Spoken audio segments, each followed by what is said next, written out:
بسم اللہ الرحمن الرحیم صلی اللہ علیہ یا رسول اللہ صلی اللہ تعالی علیہ وسلم۔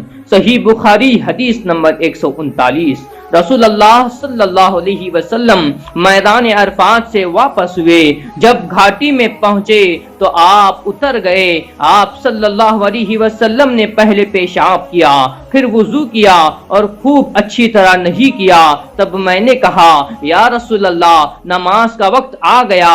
آپ صلی اللہ علیہ وسلم نے فرمایا نماز تمہارے آگے ہے، یعنی مزدلفہ چل کر پڑھیں گے۔ جب مزدلفہ میں پہنچے تو آپ نے خوب اچھی طرح وضو کیا، پھر جماعت کھڑی کی گئی۔ آپ صلی اللہ علیہ وسلم نے مغرب کی نماز پڑھی، پھر ہر شخص نے اپنے اونٹ کو اپنی جگہ بٹھایا، پھر عشاء کی جماعت کھڑی کی گئی اور آپ صلی اللہ علیہ وسلم نے نماز پڑھی، اور ان دونوں نمازوں کے درمیان کوئی نماز نہیں پڑھی۔ حدیث نمبر 140۔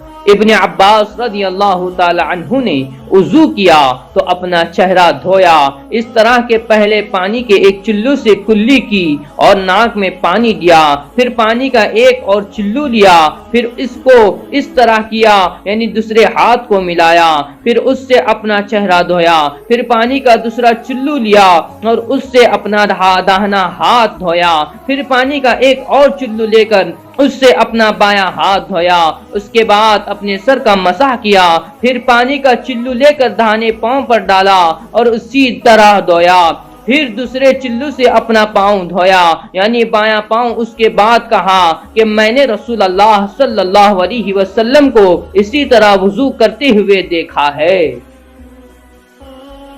حدیث نمبر 141۔ آپ صلی اللہ علیہ وسلم نے فرمایا جب تم میں سے کوئی اپنی بیوی سے جمع کرے تو کہے اللہ کے نام کے ساتھ شروع کرتا ہوں، اے اللہ ہمیں شیطان سے بچا اور شیطان کو اس چیز سے دور رکھ جو تو اس جمع کے نتیجے میں ہمیں عطا فرمائے۔ یہ دعا پڑھنے کے بعد جمع کرنے سے میاں بیوی کو جو اولاد ملے گی اسے شیطان نقصان نہیں پہنچا سکتا۔